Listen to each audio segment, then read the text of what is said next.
আমি কোনো দখলবাজ নই, আমি কোনো সাদাবাজ নই, আমি ইয়াবা ব্যবসায়ী নই, আমি খারাপ কোনো ব্যবসায়ী নই।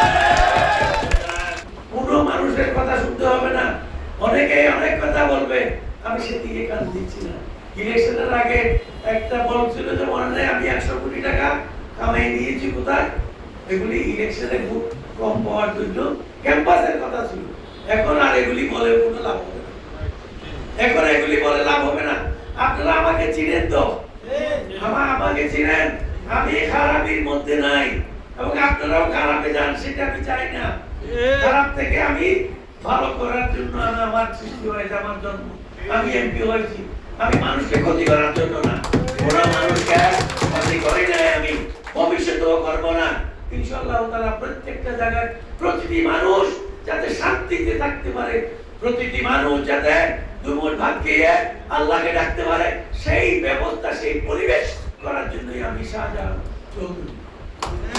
সুতরাং আপনারা যে যাই বলো, কোনো ভুল বুঝবে না, কেমন আমি কোনো দখলবাজ নই, আমি কোনো সাদাবাজ নই, আমি ইয়াবা ব্যবসায়ী নই, আমি খারাপ কোনো ব্যবসায়ী নই। কেউ বললে সেটা অপবাদ হিসেবে আল্লাহর কাছে তাদের ফরিয়াদ হবে, আমি তো আল্লাহর কাছে তাদের বিচার দিচ্ছি। ভাইরা আমার, বন্ধুরা আমার, আপনারা বিশ্বাস রাখবেন আমার কাছে, আমাকে বিশ্বাস রাখবেন, মৃত্যু রাখবেন, কিন্তু সেই বিশ্বাস আমি ভাবতে চাই না।